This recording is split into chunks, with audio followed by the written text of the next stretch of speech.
in the remote part of the East Coast.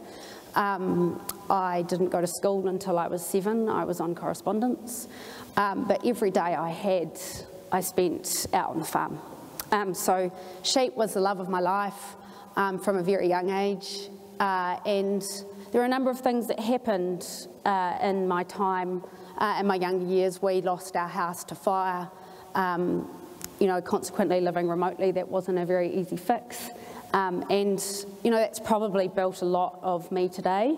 In the current work environment where I am at, there's an awful lot of resilience that's required, as you'll see from the story that I've got to tell.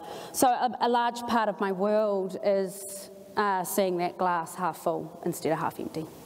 So that's a lot about me, and that's probably the biggest thing that's helped me achieve what I have done to date. So I thought I'd start by putting a few things up. I've got 4 photos for you guys to try and tell me what they are. At the end of the presentation, I'll tell you why they've got relevance. So I've got 4, so take note of them. And whoever gets all 4, or the closest to all 4, I will package up some omega lamb and I will send it to you. So this is number 1.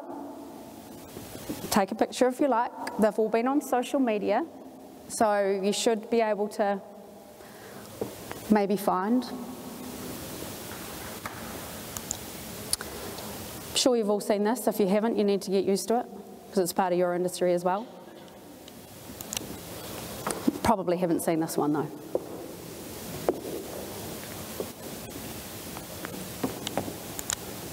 And finally, you should all know what that is by the end of the talk.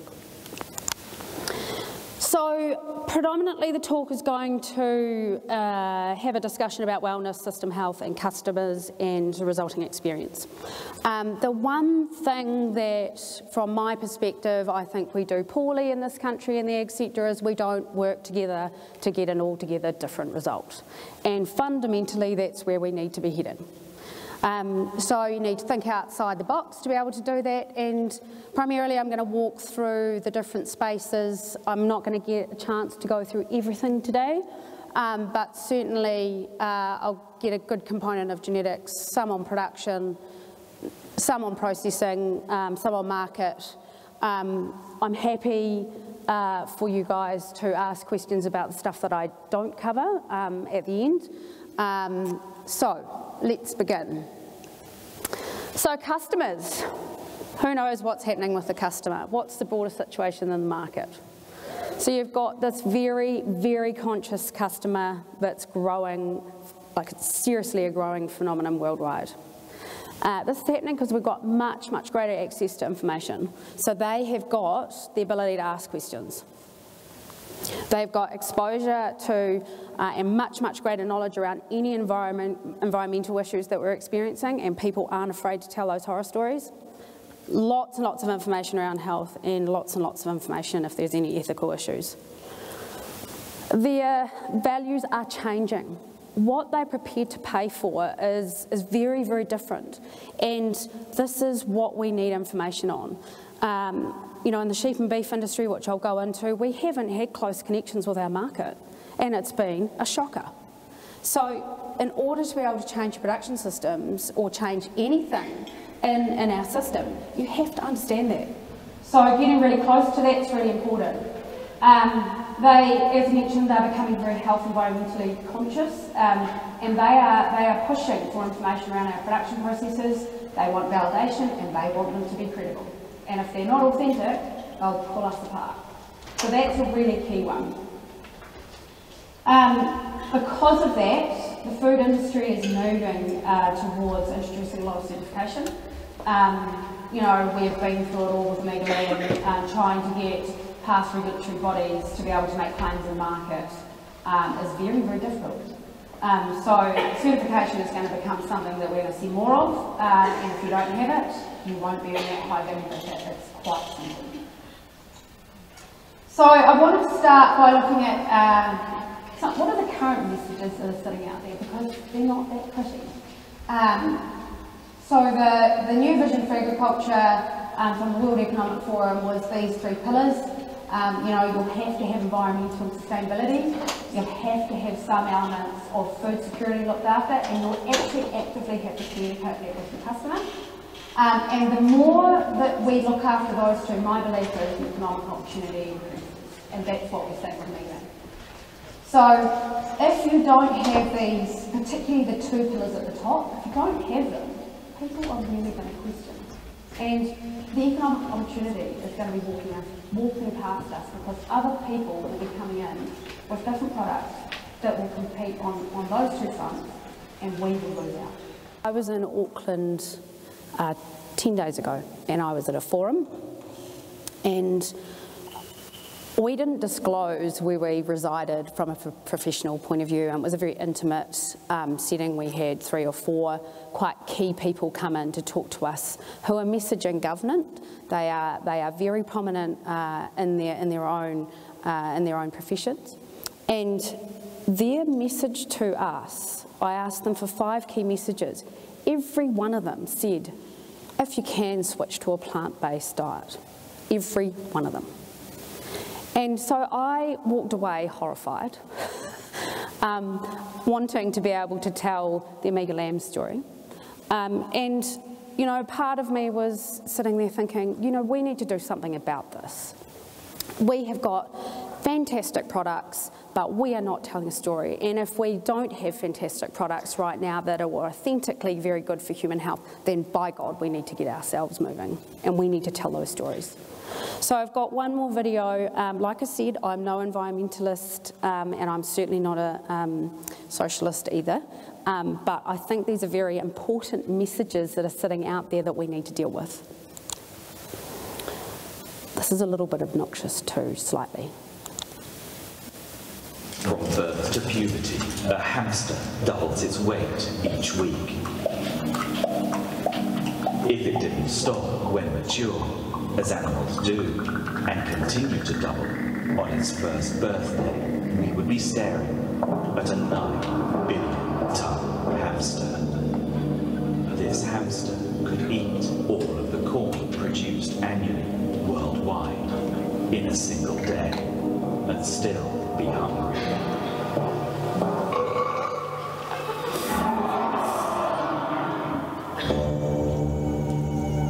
There is a reason why, in nature, things grow in size only to a certain point. So why do most economists and politicians think that the economy can grow forever and ever and ever?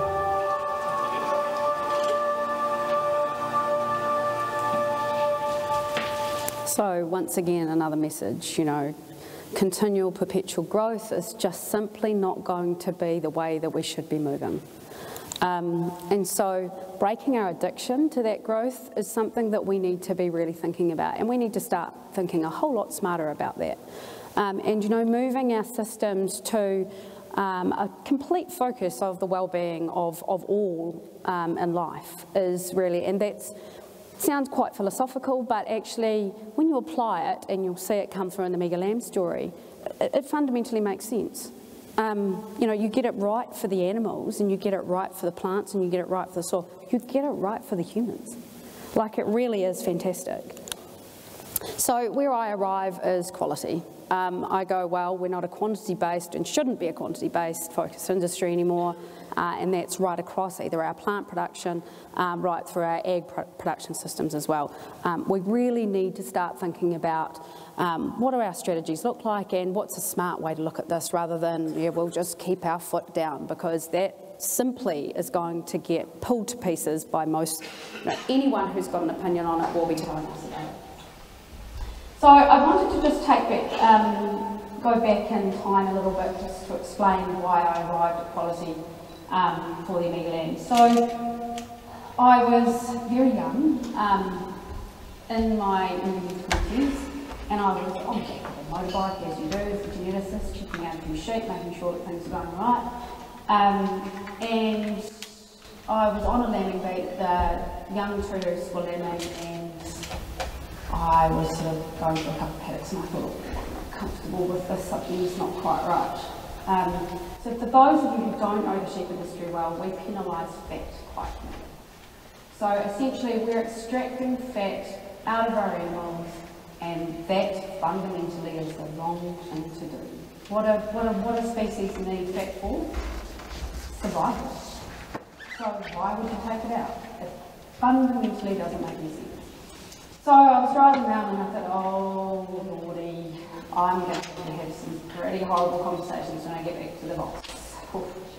So anyway, I got back and I said, and Jeremy wasn't home at the time, I said, Jeremy, we need to have a conversation. I think we've got some ethical issues that are starting to arise. I think the selection against that. And so I sort of watched for 3 years essentially, but when I got to year 3, and remember I was a young graduate at this point. So I said to him, look, I think we've got issues. I think these ewes aren't laying down the correct memory tissue because they're so focused on laying protein down that they're not worrying about fat, and that's crucial to memory development. It's also crucial to lamb vigor when a lamb thrives on this planet.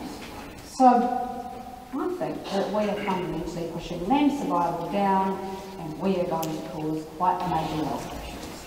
And he looked at me and he said, it's kind of hard, Amy, when we're getting rewarded for taking fat out. I said, I know, but we have to do something about this. So I was very fortunate. He let me change the breeding objective very quietly, and at that point I decided at a very young age there is no way I will ever design a breeding program if that's what they want. Not a chance. So at that point, any program that came my way, I said, look, sorry, there is no negative penalty on fat if you want me to design your breeding program. So most people, few got pushed away because fundamentally they couldn't understand the biological rationale and they were more about the economics. So from that point, I then went on and designed the Omega Lamb program, which fundamentally started with the Headwaters breed. And really the only place I got to was, okay, if we are going to be pushing fat back into the animal, that's going to displace a little bit of protein, but that's not a bad thing because actually yield, we can't. It's exactly the same principle. You know, if you're putting just effort into production, which is grow that beast as much as you can, what's going to happen to the animal? It's going to end up this monster, like the hamster, and we're going to influence its welfare. So, you know, there were a lot of things going on at that particular time, but it really led me to a quality-based objective, and that's what the rest of the story is about. So, when I refer to quality, you know, quality over quantity, let your guiding rule not be how much, but how bloody good. And this is where the whole Omega Lamb story starts. So, and you know what? First to say, hasn't been an easy journey. It's been bloody tough. But it is so amazing and we're getting some wins. So that's all that counts for me. So shifting the paradigm to quality, where do you start? Because, you know, there's a lot to be considered. And one thing that we've had to do is we've had to take the entire supply chain and we've had to pull it to pieces. So you can imagine how many people have felt bloody uncomfortable with my presence. Hasn't been easy, but where there's a will, there's a way.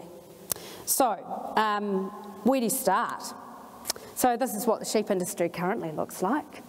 And I'd like to pose the question to anyone, what's missing? So we've got the breeders, which is the equivalent to you guys, you know, you've got your seed stock that sits at the top, you've got your commercial farmers, you've got your processing, and then the processors inform. But there's one fundamental thing that's missing. Is anyone going to put up their hand in at the back there? Sorry? Correct. Yep. So market or consumers, one or the other. But absolutely no information whatsoever coming into that circle from the market or the customer or the consumer. So currently, this is where it's positioned. And the only program in the sheep industry where it's positioned in a different place, which is where it should be, is Omega Lamb. And so we've shifted the market and placed it in the middle. And so it generates feedback continuously for all our participants. And so once you've got that position of the market, you can then really start thinking about, what you can do in your production system. So, what can the market tell us? Well, the market can tell us a lot, and unless you know this information, you seriously can't change your production considerations, which I'll go into shortly. So, the big thing for us was, where is the value opportunity? And one thing I didn't go through before was, in putting fat back in, I really had to start thinking about, well, fat's not really desirable by the customer, particularly in meat. So what are we going to do about that? How can I think a bit smarter about how we change that up? And I'll go through that shortly. So, this is what we get. I've been through this slide. That's what we get. We get all that information. We get the information around customer values, what they want to see, how much access they want in regards to social media to our production processes. We get to give them information. We get to give them knowledge through all our distribution channels, which fundamentally is what they're looking for. And when there's a great story to tell, and you've got an ethical mindset, it's really easy to do. And if you've got the system set up so that it is well-being for all, it fundamentally just all flows, which I'll go through a little bit more later. So if we get the structural issues right, so we get the market in the right place, it's really then that we can address our production system considerations. And so our production system considerations are these. I'm going to spend a bit of time on genetics management and environment. I'm probably not going to spend too much time on online measurement, traceability and reward, but they're absolutely crucial components. I'm happy to take any questions on those at the end. But if we do all of this, so we get our structure right, we align our production systems to customer expectations, what's the one aspect that's still missing that we haven't discussed? Anyone like to? The grassroots farmer. It has got something to do with that. It's attitude and belief system. And this is where I get cross. So our biggest roadblock to change in these industries is these types of attitudes. Well, not my responsibility, I'll just turn my back and keep walking over here, but I still want more for doing nothing. I hear it day in, day out, wherever I am. The only team that doesn't talk about it is the Aimee Lamb team, because I've spent 5 years doing some change management with them to get them to understand why that's not acceptable. So if we address the structural changes and we've got the right attitude, then what can we influence behind the farm gate? Now this is totally with reference to the Aimee Lamb, and I've kind of tried to silo one trait so we can focus on that, because as you'll see, it's a very holistic system, and it's taken 10 years to understand the genetic relationships and to make sure that we're doing the things right by the animal. So, and I refused as a geneticist to fundamentally implement anything until I had 7 years of information. So that's how long it takes. So if we move on and have a look at, so there's 3 different things that you can influence: animal factors, management factors and environmental factors. Let's start with genetics. So if we think about sheep production systems, and this was very much me looking and going, okay, what traits do we need to be looking at if we're going to be able to do this? So we have 2 sort of components. We have ewe performance in hill country, and we have lambs growing that are ultimately going to end up on the plate. So in traditional systems, you sort of do some live weight measurements. If you're lucky, you do some DNA, so you could get weight of lamb output, but that's not everybody. And on the lamb side of things, sort of tend to do what's offered by the processing company, which is yield and fat cover, and that's probably about it. But in context of the Aimee lamb, I had to widen the scope, quite a lot, and you'll see that there's a lot in there about fat, because that was my primary focus. So did a lot more body condition scoring of ewes. That was one aspect, and so the red hexagons are the ones that actually, if anyone tells you that they can make any genetic improvement in these in sheep, they are lying. So those are two very clear components that we can't do too much. I've got some good ideas about that going in the future, but at the moment they are but the ones in the blue that surround, we fundamentally can measure and we understand what its genetic relationships are, and thankfully, I'll go into it, there's no real problems in regards to genetic relationships. So on the lamb side of things, I had to extend that quite a lot and move into the eating quality side of things. So that predominantly looked at pH, intramuscular fat, and omega-3. And so pretty unique data set. There's not another one of these that exists in the world to my knowledge. And so this was fundamentally our core focus when we were going through the R&D phase. So in more simplistic terms, this is what it looks like. You know, you focus around the good fats and put some IMF back in and select better for fat, for body fat in general. You know, what is good for the animal ends up being good for the human. So, you know, by putting this fat back in, you get much better lamb output because, you know, colostrum, rich, full of fat, good vigour when the lamb pops out.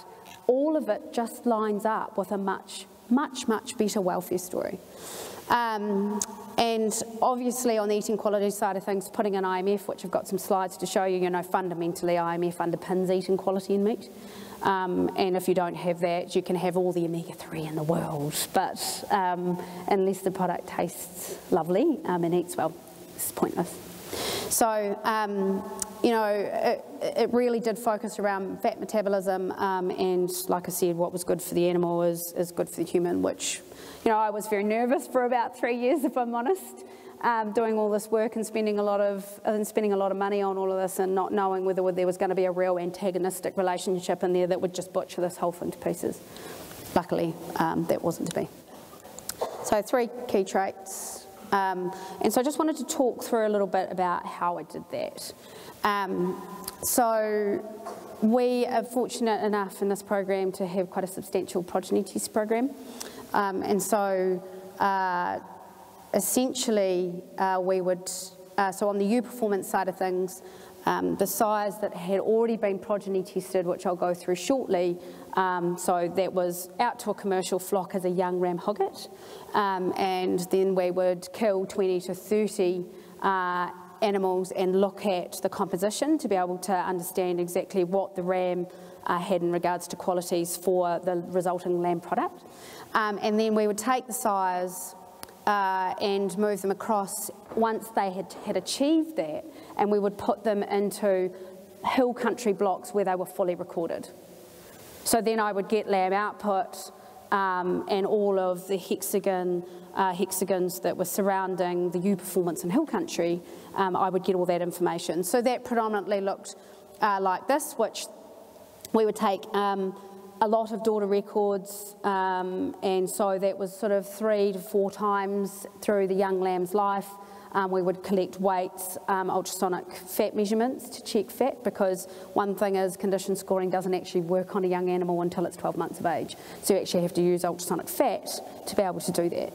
And then once the animal reached its, not maturity, but was having its first lamb, so as a 2-tooth, 4-tooth, 6-tooth, and thereafter, basically we looked to see whether she was fat or skinny 4 times a year. And of course we had all the information to adjust out any litter sizes or anything like that, so you know that wasn't impacting on the end result. On the slaughter lamb side of things, you know, pretty standard stuff we did at the top, so lots of growth, ultrasonic fat depth, eye muscle area, but then down to a very, very deep cellular level. So right into omega-3s, omega-6s, you name it, we did it to have, and basically anything that we wanted to consider in regards to the lamb meat and the potential for the lamb meat, we did it.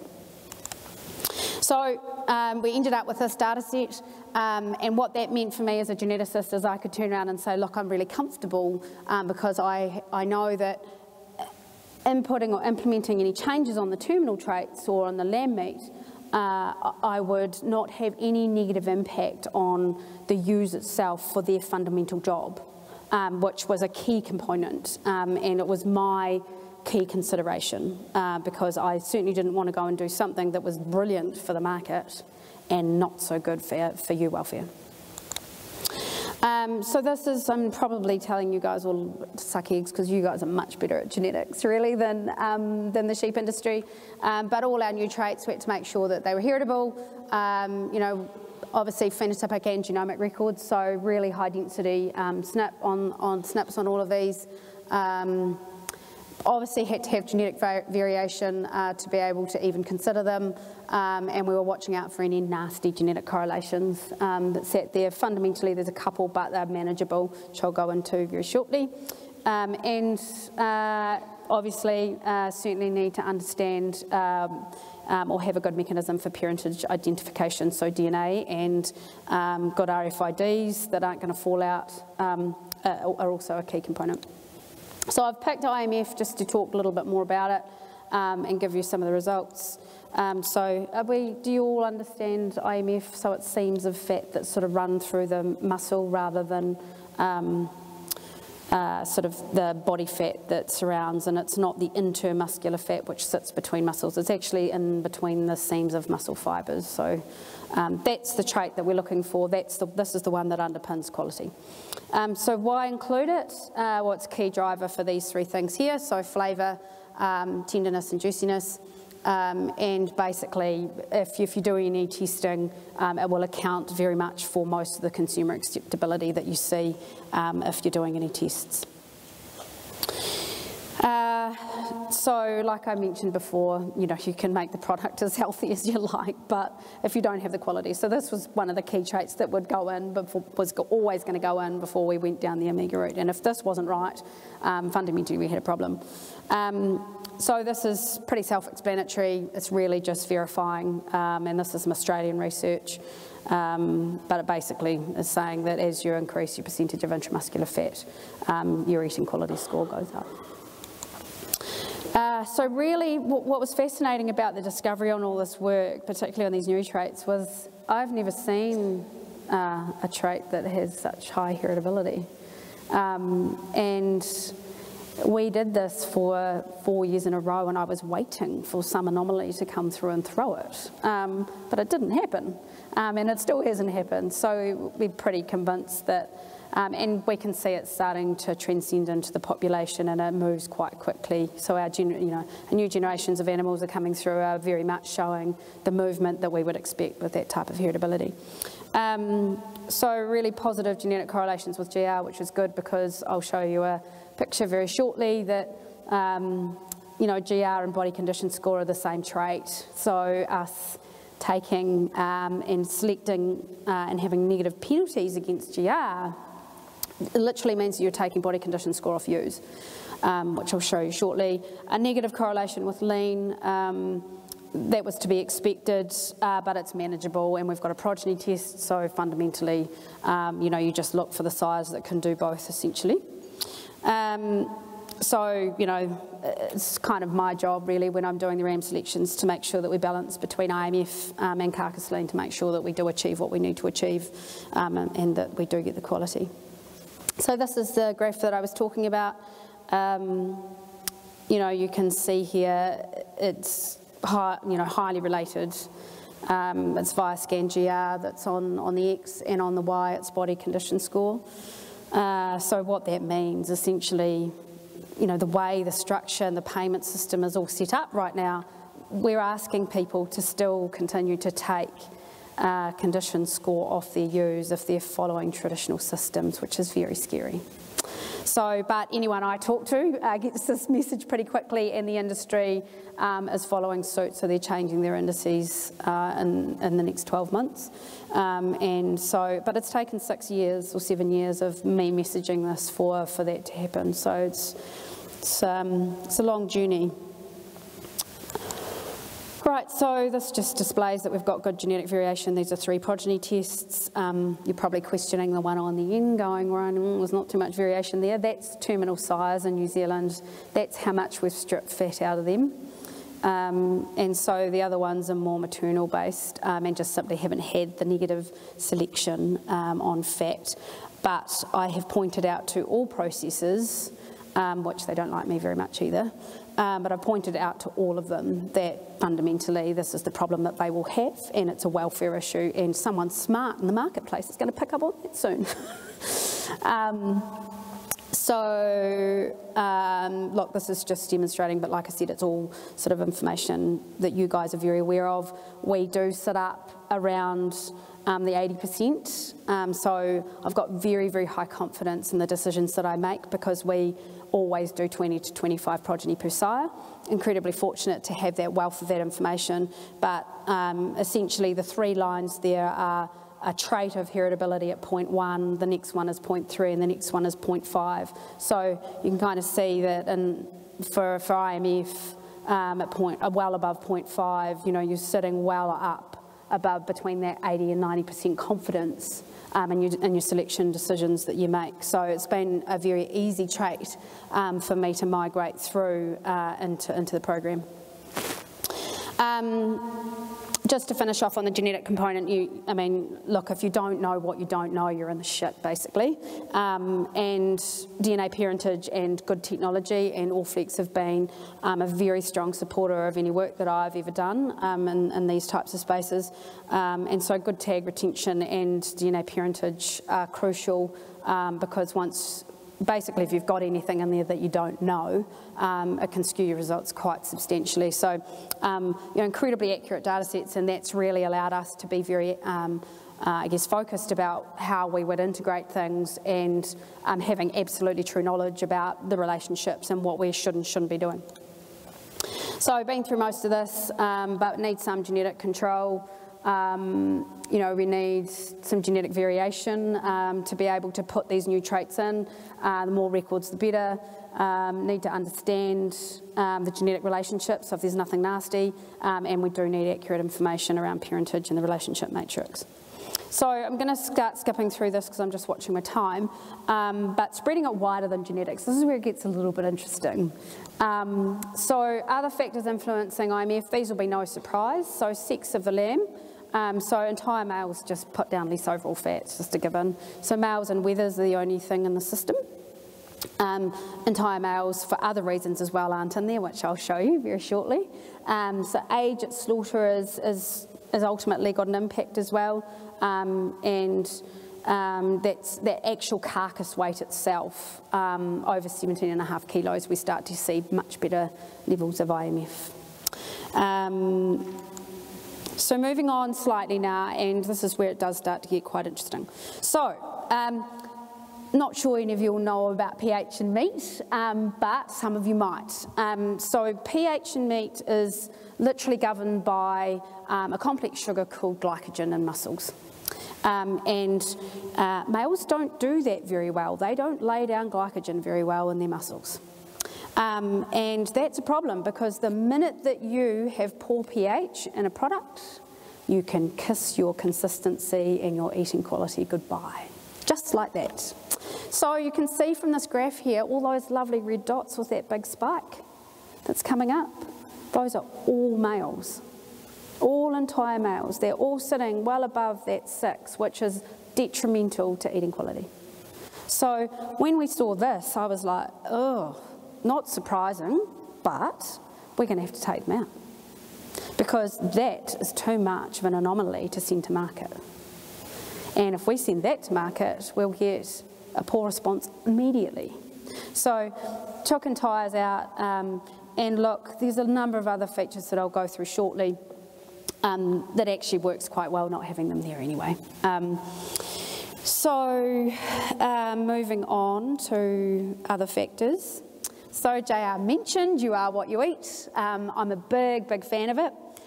We looked at 25 different forages. So once I'd got the genetics sorted, I was like, right, I know compositionally things will change slightly as to what they eat. So we need to look at that. So we looked at 25 different forages with the different genetic lines, and we ended up here. So this is a chicory and clover mix. You guys will probably be quite familiar with it. Sheep farmers not so much. There's a few that are familiar with these types of crops for sheep, but predominantly more in the dairy industry. So some really key aspects, you know, you can't produce an amazing product unless you have the right nourishment, and I can't stress this enough. So what was different about chicory and clover was the seasonal feed quality profile was very stable, and I've got a graph coming up shortly. Grass is volatile, and so it's no wonder that we have poor quality lamb coming through, because they're not getting enough nourishment, probably 70% of the time. So you need to think about, you know, every aspect contributes something, and actually one of my fundamentals is that this program is about a series of things put together. That's what makes it great. It's not one thing. So certainly animal nourishment is absolutely key. Obviously there's great symbiotic use of the companion species, so good N from the clover, and so that was one aspect, and certainly helps out with soil and plant longevity. There's a lot of free N about, and also the ground cover from the clover, that helps us to reduce spray inputs as well. So this is a graph. People are shocked normally. So I don't like animals being on anything under 10.5 if they're going to finishing. And look, this is only for a 3-week period, but I've got one that stretches the entire season and it moves up and down like a yo-yo. So that's a really key component of the entire program. Grass just simply doesn't cut it. So if we're thinking slightly wider than that, just want to touch quickly on soil before I keep moving through. So the key message here is happy soil, happy plant, happy animal, happy human. You get one of them wrong, and fundamentally the system is flawed. So if we want to have a quality-based system, you absolutely have to be looking at every single tier, and you need to understand its impact on what your objective is. So my big thing is nourishment is always built from the ground up, and soil you need to start. I know I've done it in reverse, but you need to start with the soil. So one of the fundamentals as part of the system is we have to have 150 mil cores for everybody coming into the program for where the chicory is going, and we have to have numerous of them so that we clearly understand that the soil is going to do what it needs to do for the plant will do what it needs to do for the animal, and the animal will do what it needs to do for the human. So I've been through most of this, but I'll quickly recap. So, you know, it's really key on the feed quality profile, the nourishment, symbiotic use. These are all things that build a whole system, and it builds wellness, and I can't stress that enough. You know, we see much, much lower levels of disease, much lower, like 0.5% is our death rate, and most finishing systems and intensive systems would sit somewhere between 3 and 5%. You know, we've just taken that out completely. Socially, lambs are more content. We don't have ram lambs present, so they're not hassling the females. And ultimately, for the eating quality, the meat chemistry, we've designed the system so that it's optimal for a positive customer experience with health benefits. And so, like I said, it's just a win-win-win. And I'm giving you these principles because I'm convinced that they will apply everywhere. And so back to this slide, so we, you know, just recapping, fat needed for the whole country. If we were going to add fat, what type of fat would we add? Good fat, obviously. Genetics plus forage equals the good fat, and then we've got good fat tastes good, and it does. It tastes fundamentally good and absolutely sensational. And so what we've ended up with is a new class of lamb. So back to my slides. Has anyone got them? No one. Does someone want to write it down? Is that better? Oh yes, please, please be courageous.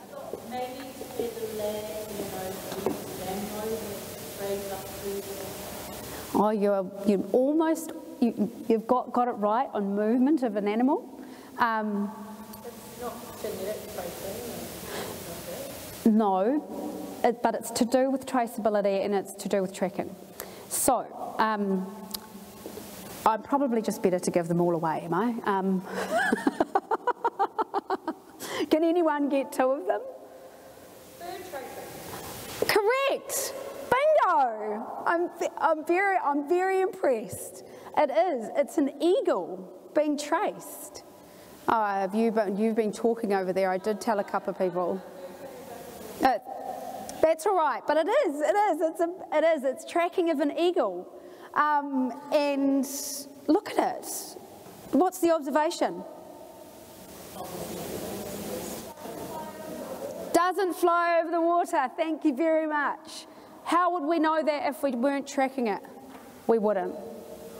So, the purpose of this slide was to say this journey on Omega Lamb all started with an observation.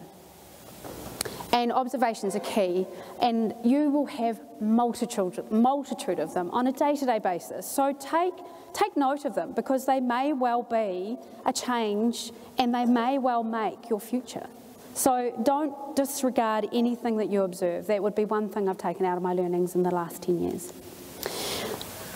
I'm sure you can all get this. Impossible Burger. Whether we like it or not, we're going to have threats that come in and play games. My belief is this thing is going to come in and it will take a chunk of our market. Hence the reason why there absolutely has to be a shift in strategy, because we have to give people a reason why they wouldn't go near this and they would come and eat something that was highly nutritious, it was authentic, and it was going to do something for their health. Now this is really interesting. So anyone like to have a go? Yes.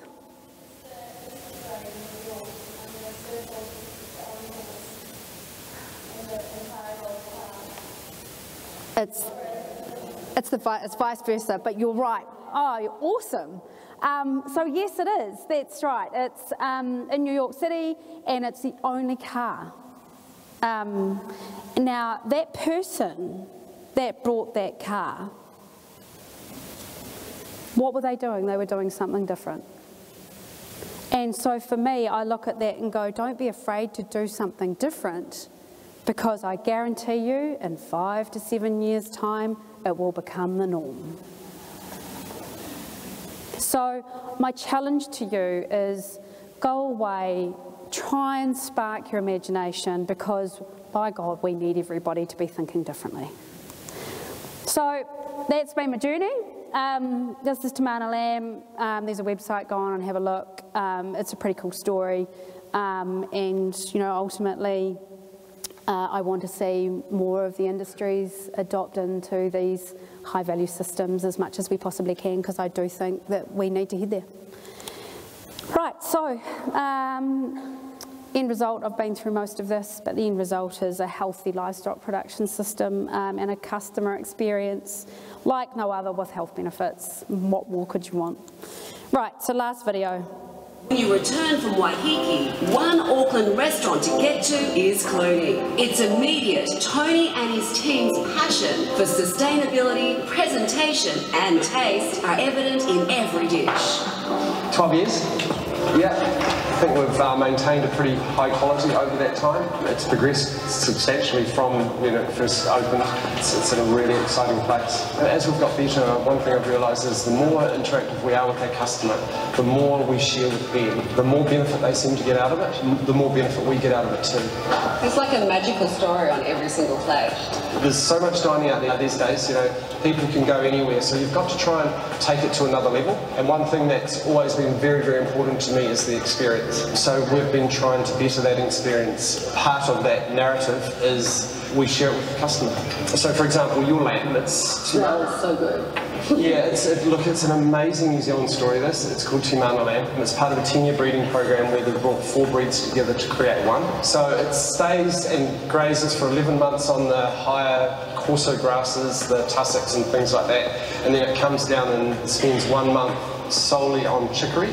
We double smoke it, but we smoke it with the hay and the tussock from those farms. So then what we do, we take the chicory and we turn that into an oil, and we use that to take away some of the richness of the dish. So the lamb's kind of going full circle. You've really thought about it, haven't you? Yeah, that's the enjoyment that we're taking from our food these days. We're thinking so hard, and with only going New Zealand ingredients, it makes you think that little bit more, and you've got to maintain that creativity, and this is the way that we're doing it. Right, it's been an absolute pleasure talking to you today, but that's the end of what I've got to say, so I welcome any questions.